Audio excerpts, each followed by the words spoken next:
You are listening to the Living Room Confessional podcast.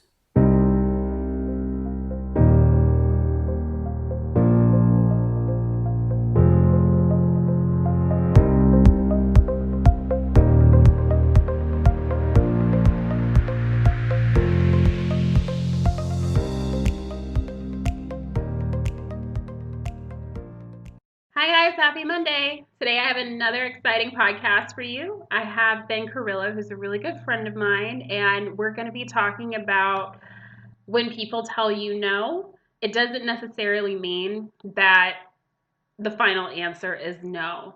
So I'm not going to talk too much on this one because I want you guys to have enough time to listen to the full podcast. But I think today's episode is a really great episode. I'm very excited about it, and I hope you guys like it. And if you do, please leave a great review and DM me if you're on my Instagram at livingroom_confessional. I hope you guys enjoy the episode and have a great week. So Ben, thank you for coming on the podcast. How you been?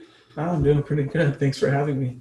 Nice. So today we're going to be talking about not accepting no as your final answer. So I'm assuming you've been told no a lot in your life? Yeah, I mean, I wouldn't say maybe told no, so many times, but obviously we all go through those. Yeah. And we all go through those moments where we feel that most of the times those that we hope believed in us are actually the ones that don't believe in us, right? So I think we can all relate that we've all been there. So pretty excited actually to talk about this because I think there's a lot of people out there that maybe are needing to hear this. Maybe they've been through it and they can relate, or maybe they're going through it and maybe this is going to serve as an inspiration for them to say, hey, you know what, I can do that as well. So I think that is very important that people, even when somebody doesn't agree with you or a door is closed, that you still keep going, pursuing your dreams. I mean, you wouldn't have Apple.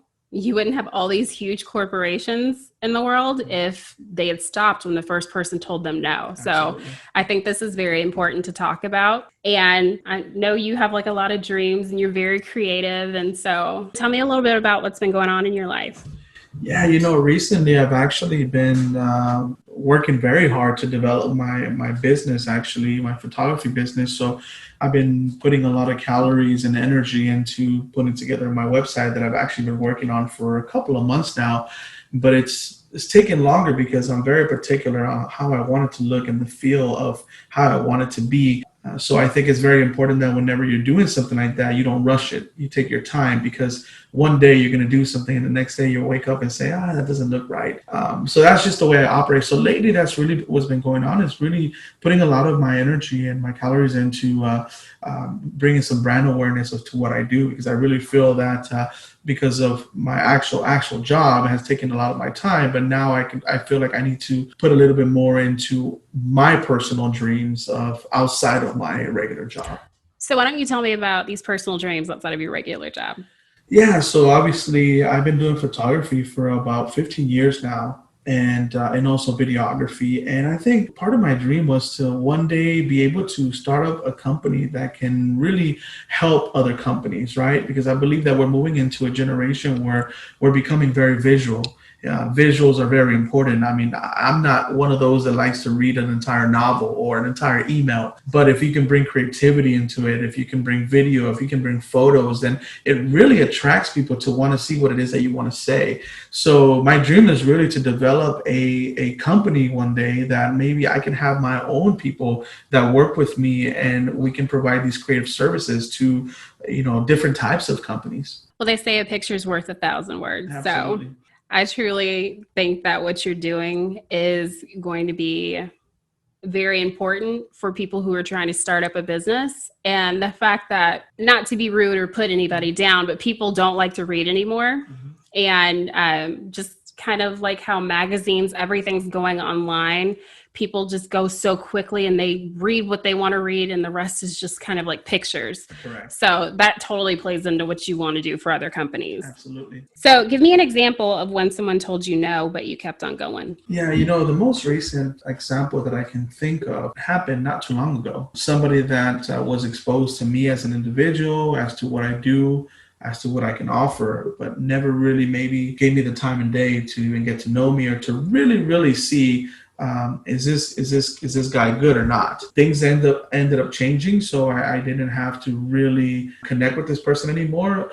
And it was very interesting that this person actually called me and basically said, "Hey, things are changing," and I'm like, "Yeah, I know that already." And he went on to tell me basically that he thought I wasn't no good. And that I wouldn't, I'm not as good as I thought, or I'm not as good as maybe people, have told me I am. That's rude. Yeah, it was very hard to hear that, because it's one thing when somebody that knows you tells you that. Then when somebody that really doesn't know you and they're just thinking based on their perception or the beliefs that they've created about yourself, Yes. about you, right? So it was very, very tough. But I'm not gonna lie, it really, really brought me down for, I want to say, a good 2 weeks. But I had to get back up again. And I said, I cannot allow one person's perception or one person's opinion dictate my future. So how'd you get yourself back up after those 2 weeks? Yeah, it's getting back to remembering that where I am today, I was able to achieve it because I never took no for an answer. Mm. Because I didn't allow obstacles and individuals to stop me from pursuing greater and bigger things every single day. I wake up every morning, and this is the honest truth. I wake up every morning with a purpose, an understanding of knowing what I want to achieve and what I want to do. And because of that reason, I'm able to quickly snap out of things and say, hey, these are just bumps along the road. These are just things that are going to make me stronger. They're going to help me achieve what I want to achieve in the near future. So I like that, because no is, a lot of times it's usually perceived as negative.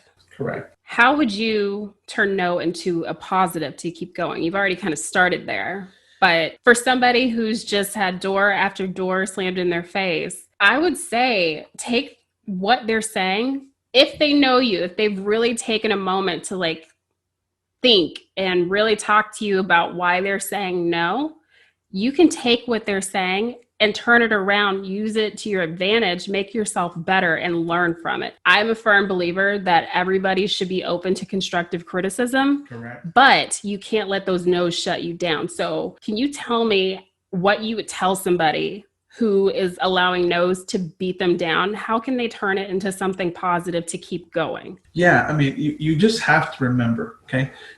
In this world, we've had people like Albert Einstein that obviously he couldn't really speak until he was almost 4 years old, and his teacher said that he would never amount to anything. I mean, here's Albert Einstein, and somebody telling him you're not gonna do anything. You're 4 years old and you're barely learning how to talk. I mean, for me, it's you look at someone like Michael Jordan. He got cut from his high school team, yeah, because they thought he wasn't good. I mean, so whenever somebody tells you a no, or a situation puts you in a place where it's trying to make you feel like you cannot achieve it, you have to use it as a motivation to say, you know what, maybe I'm not there yet, and maybe I'm not good, but this is going to help me polish myself. This is going to help me develop skills that maybe I don't have today, but I won't give up. As a matter of fact, you telling me no is making me want to be a little more, polished, a little more maybe educated, a little bit more of learning myself to become a better person each and every day. So I think we got to use those situations to drive us to make us better. Some things are not meant to make you fall. They're actually meant to make you get stronger. And when we start looking at life in that way, then these things won't come and knock us down, because we know that these are just bumps on the road. They're going to make us stronger. They're going to make us better. And we always have to remember that the Michael Jordans, the Albert Einsteins, they had so many no's in their lives.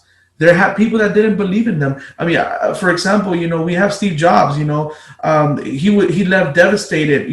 When he got removed by his own company, and he could have said, "I give up." And people are saying, "No, you're not gonna count so much. You're not gonna be able to be, the owner of Apple anymore." And he said, "No." He decided to become better, and we all know what happened after that. I mean, Steve Jobs is Steve Jobs. Okay, so I'm just gonna put in a sidebar right here. Ben is a very passionate person, and he is hella motivating. So I hope you guys are really like taking in everything that he says, because he's right. But at the same time, he means every word that he's saying. This is like some good stuff. Yeah, yeah, and you know, it's I've been through so many things for maybe those who are listening, and obviously we can't really get into all of that, but I know what it is to be in your low times. I know what it is to even be rejected by your own biological father, right?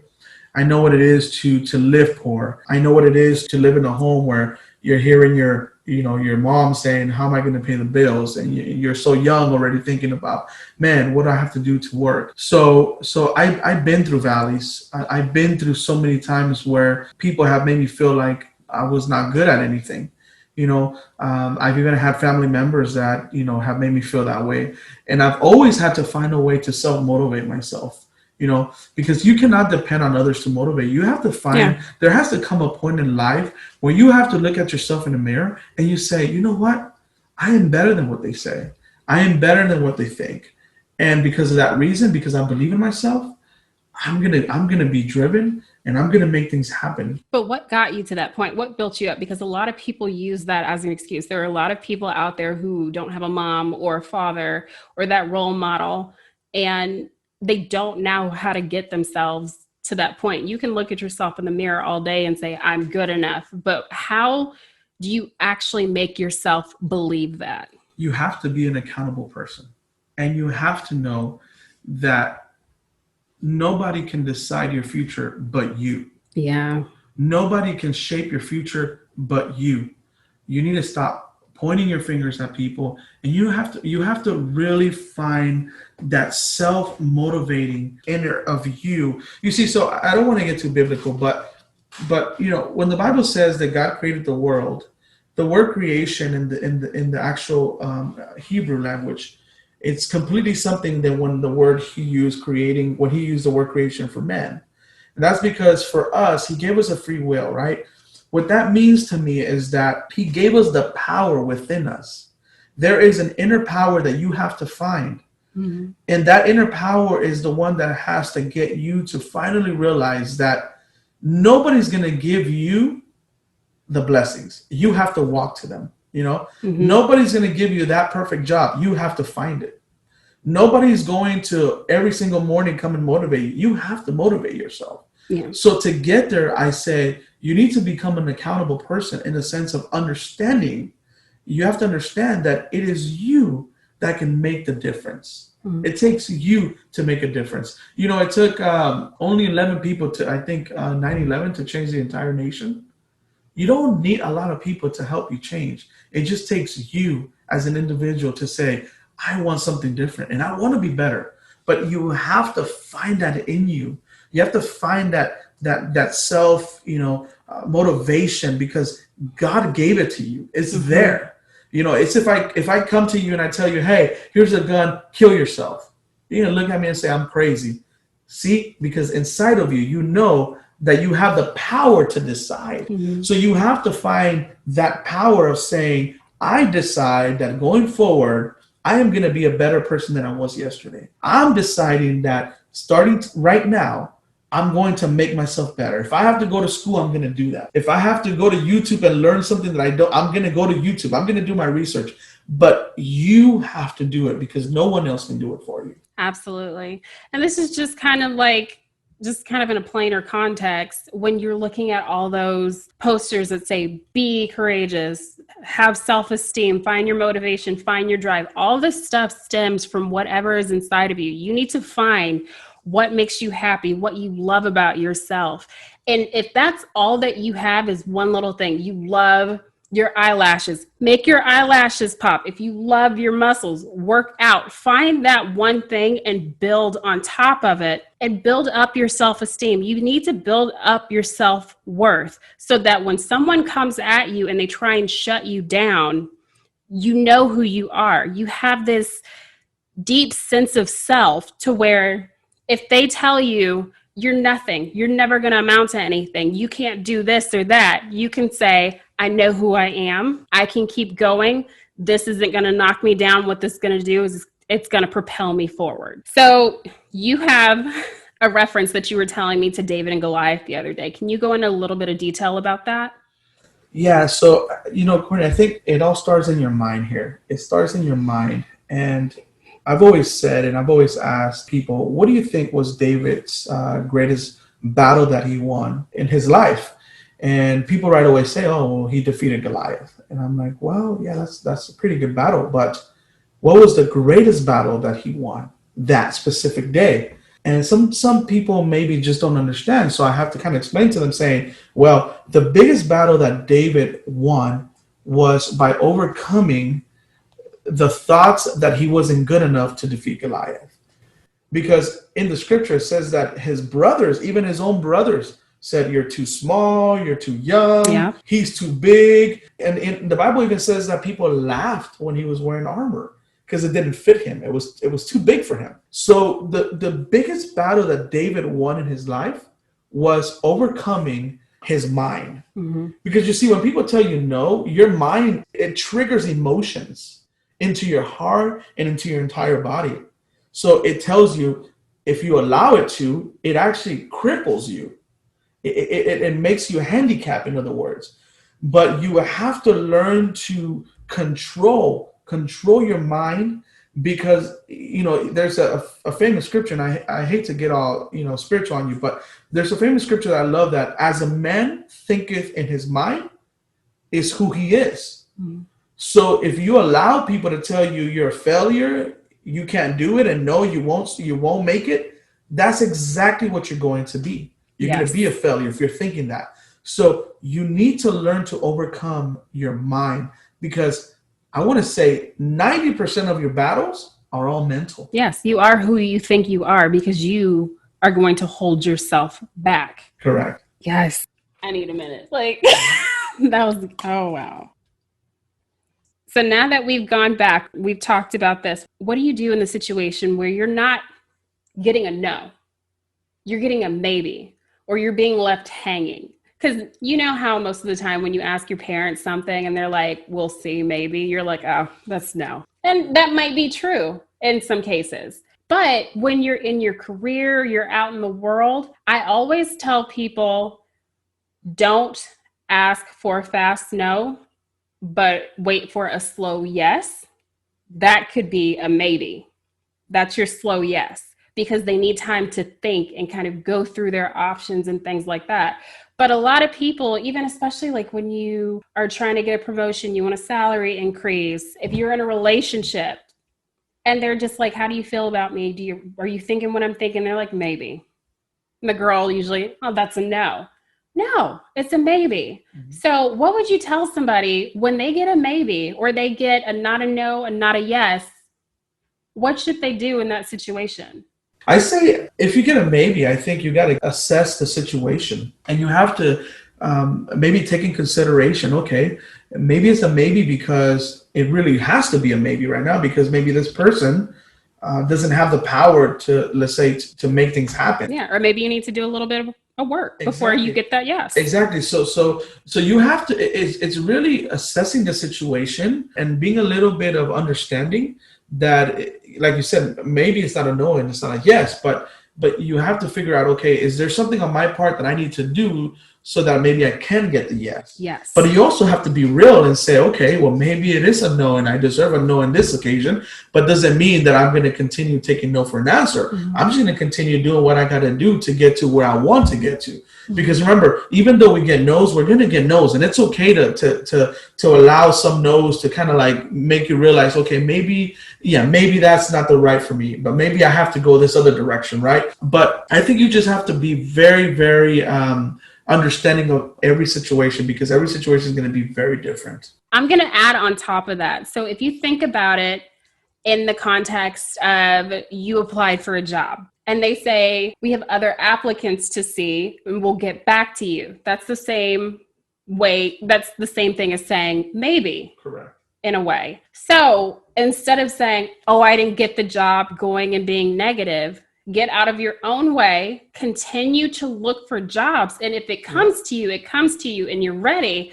But if it doesn't, you're still doing what you need to do to be successful and find another job. Yep. So I would not let a maybe stop you. A maybe is not always a no. Especially during this time when people are struggling, Absolutely. You never know what could be around the corner. I always walk around with a silver lining in my back pocket. When somebody says no or something negative happens to me, I look at what good can come out of the situation because it keeps me in a positive mindset to where as if something negative does end up coming from it as the end point, I found something positive in it so it doesn't shake me as much because I have something good to hold on to. And if something good comes out of that situation, great, keep moving forward. So, what we're basically trying to say is a maybe isn't a no, and it doesn't mean stop. Correct. It means sit tight, but keep moving forward in the meantime. It's I love what you said. Keep moving forward. I'll tell you why. Because any water that's stagnant, that doesn't move, ends up becoming dirty water and ends up becoming smelly. So I love that you said that. You got to keep on moving. My mom used to tell me, Ben, if someone shuts a door on you, find a window. Mm-hmm. If they shut that window, find another window or find another door. But don't take that as an excuse to just sit around and not do anything. So I think I love what you just said. You got to keep on going. You got to keep on moving. You got to keep on finding ways. You got to keep on digging. It's like it's like the dating world. God, you got to keep on looking because you're gonna find that one person that's gonna maybe you're not as good or as looking. Maybe you're not good looking like I'm not. I'm not good looking, but you find that one person that says they think you're like the most handsome, the most beautiful person. But why? It's because you kept on looking. You didn't give up. You didn't give up on your first day. You didn't give up on your second day. You kept on looking. And somebody said, damn, you're so fine. And you're like, what? Really? But that's because you kept on going, like you said. You absolutely. Didn't give up. Yes. There's nothing wrong with being single, by the way. But you know what? When you get those no's, a puppy always says yes. Go out and get you a dog. Yeah, you say that because you have one now.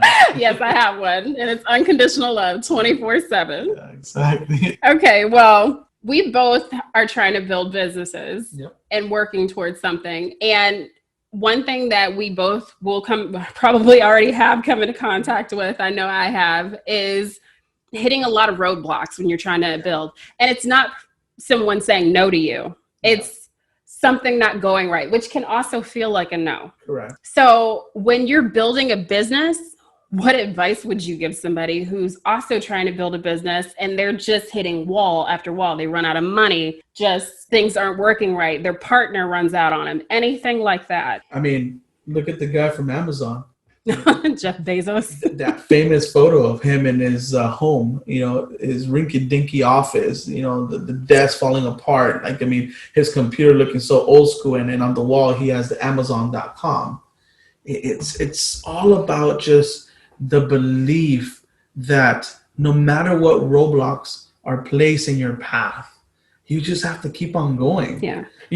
Every one of us has a genius inside of us.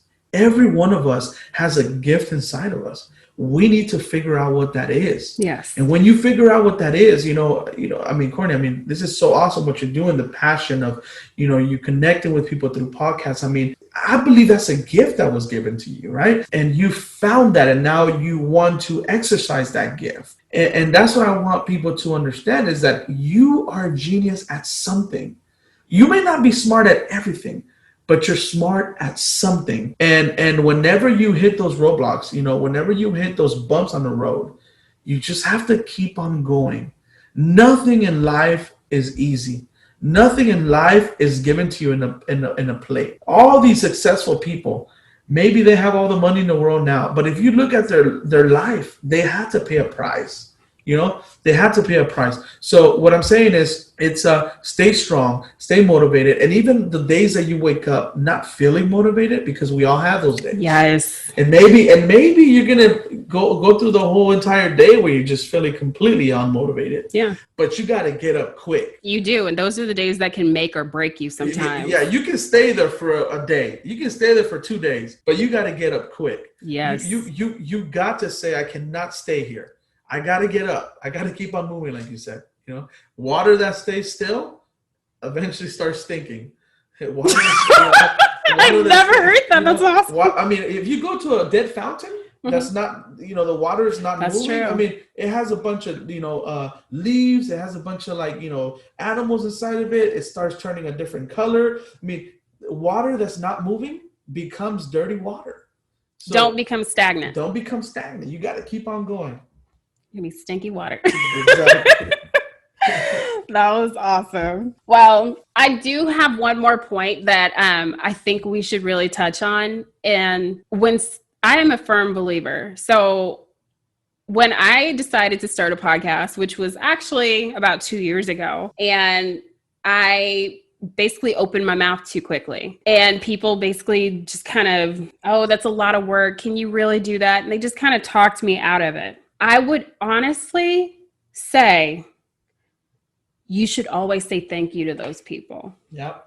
Because every time I would talk to somebody and they would try, and they think they're doing this out of the goodness of their heart. They're not trying to be mean. They may have your best interest at heart, but at the same time, they're also cutting you off from your purpose and what you need to be doing.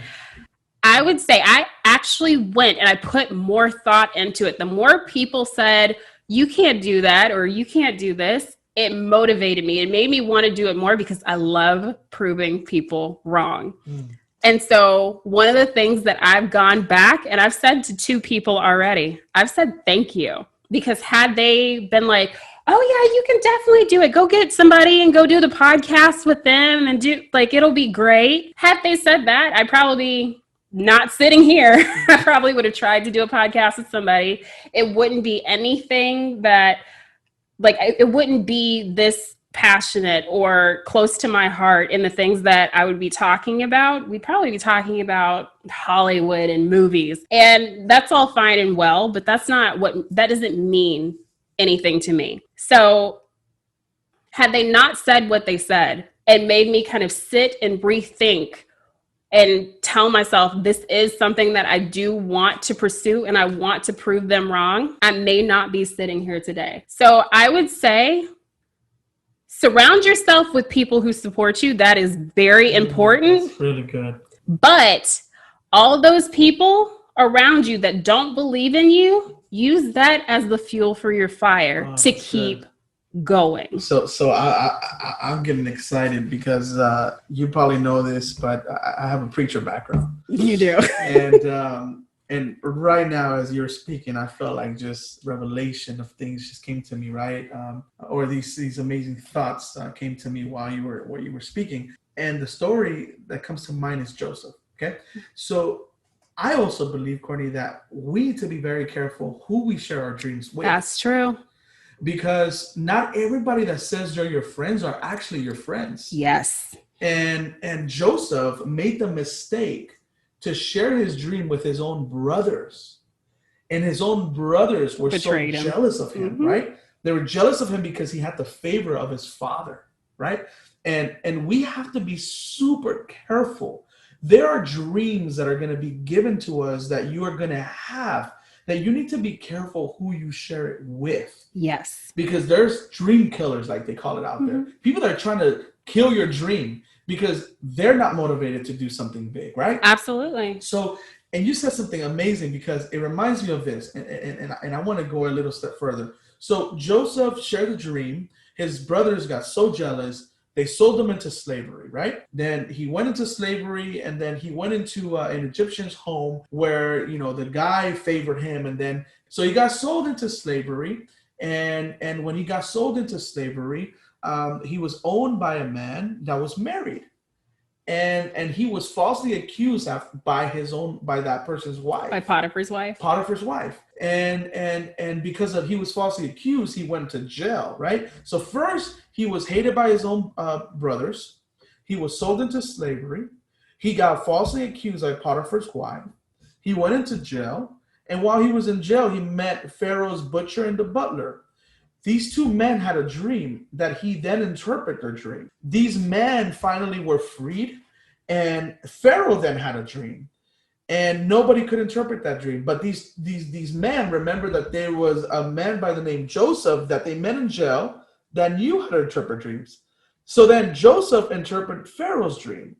And because he interpreted Pharaoh's dream, he then became the right hand of Pharaoh. It elevated him to the place he was meant to to the be. place he was meant to be. Yep. Listen, so then it's crazy because when his brothers finally came, because there was a famine that was happening and they were seeking food, right? We all know the story.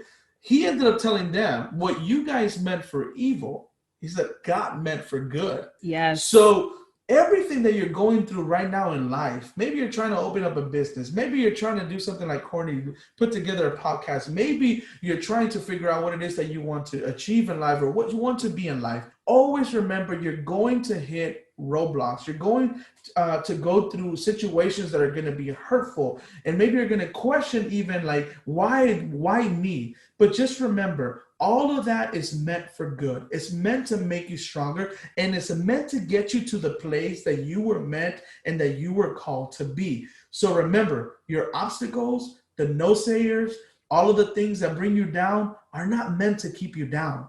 They're meant to help you and elevate you to the level that you're called to be. Yes. And also, so when you hit these roadblocks, I have a saying that I really love. And it says that when life knocks you down and you hit rock bottom, the only way to go is back up. Yeah. So I implore anybody who is listening to this, you have something that you are very passionate about, that you really want to do. You have goals and dreams and ambitions that you really want to see through. Do it. Yep. But don't stop because somebody said no. Don't stop when it gets hard. Keep going. Surround yourself with good people who have your best interest at heart. Be careful who you allow into your circle. Yep. And I need you to really root for yourself. Be confident in yourself. Be confident in the goal that you want to achieve. Because when you have that confidence, no one can deter you from where you are going. The only person that will be able to stop you will be you. Mm-hmm. And I think that's just the perfect way to end this and a great lesson to go off on. Yeah. So just stay motivated, guys. Sometimes all you'll have is just yourself. Yes. Sometimes that's all you will have. And you need to find the inner lion inside of you. There is a lion that's ready to roar. There's a lion that wants to conquer. That wants to, the lion conquers the fields. I mean, he's a beautiful beast. And every single one of us has a lion inside. And you need to find that.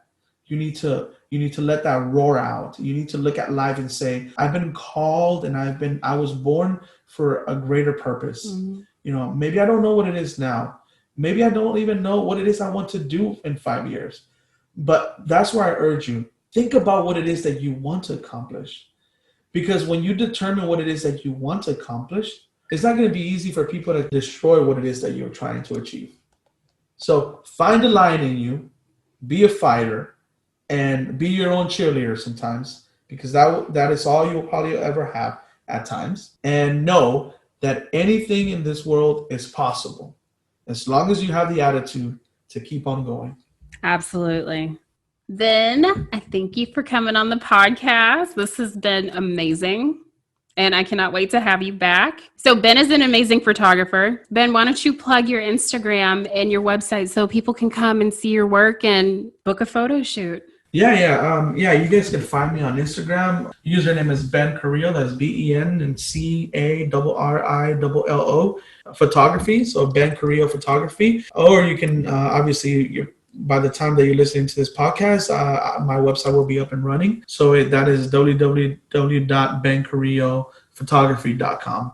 And if you guys see any of my photos that go with this podcast, Ben did all of my marketing photos so y'all can see how great his work is. All right. So since you are on the living room confessional, let's have that confession, Ben. Oh, man. Can I be really naughty or can it be like... You were just talking about Jesus, so come on now. Oh, man. Okay. So one thing that many people don't know about me is that there was a point in my life that I actually owned a monkey. I love monkeys. My family is from Nicaragua, Central America. So I remember telling my grandma, like, I really want a monkey. Like when I visit you, I want a monkey. So when I went to go visit her one December, I was very young. I must have been maybe like 14, 15. She surprised me with a baby monkey. What'd you name it? Stefano. So, Yeah. I was waiting for like bananas or bubbles. You ever see the movie Outbreak? Uh-uh. Okay, the movie where the monkey has a virus. Like it's a monkey. He has a like his fur is all black and he has a white face. No, I've never seen that. That was my monkey. And what was so cool is that even though I would only see him once a year, every time I would come visit, it was like a little child, like jumping up and down for me. Like he knew I was his owner, so I used to sleep with him. Like, oh my god, he used to like look for like fleas in my hair because they're known for that because they're always looking to see. You know, he would sit next to me. He would kiss me. It was amazing experience. And then obviously he got older, and one of my cousins, such a dummy, would always bother him. So he ended up biting him, and he made him so aggressive that my grandma just felt like he was dangerous, and it was so devastating. This went from the happiest story ever to the saddest story ever. I had to share it because it was one of those stories that I was like, it was an amazing experience to have this monkey to my grandma tell me, by the way, I had to put him to sleep. And I'm like, and you didn't ask me? Oh, well, he bit your cousin. I'm like, well, what did you do to him? And I can guarantee you that this kid was just basically, because yeah, anyways, but it started out very happy and it ended up very sad. But I owned a monkey, and till this day, I still remember him. That's cute though. But R.I.P. Stefano. To the homies who ain't here. I don't have any vodka to pour out. I'm not wasting my vodka, but you know. Stefano But that's awesome. You're like Michael Jackson from Colombia. Yeah. Or Nicaragua. Yeah. Exactly. Well, that was it. It took a turn, but that was a good confession. Yeah. Thank you for sharing. I realized I was going to end it with the death. But we all die someday. It's like the Titanic. Exactly. It's like this big, beautiful boat, and then it sinks. Yep, exactly. Next moment is all the way down. Yeah. Well, thank you for coming. Be like Rose, hang on to that log. Hang on to that log. Hang on to the door. Don't drown. You know what? Keke Palmer was on the Steve Harvey show, and she was mad because she said that on the door, there was room for Jack to get on that door. Yeah. People are selfish. Yeah. Exactly. I'm still mad. I'm not even gonna lie. Leonardo DiCaprio should not have died. Anyway, we're gonna end the podcast here. Thanks for tuning in, you guys. I hope you enjoyed this episode. And if you want more information on previous or future episodes, please check out my website at thelivingroomconfessional.com. And you can also check out and follow my IG page at livingroom_confessional. Thanks again for tuning in. Bye.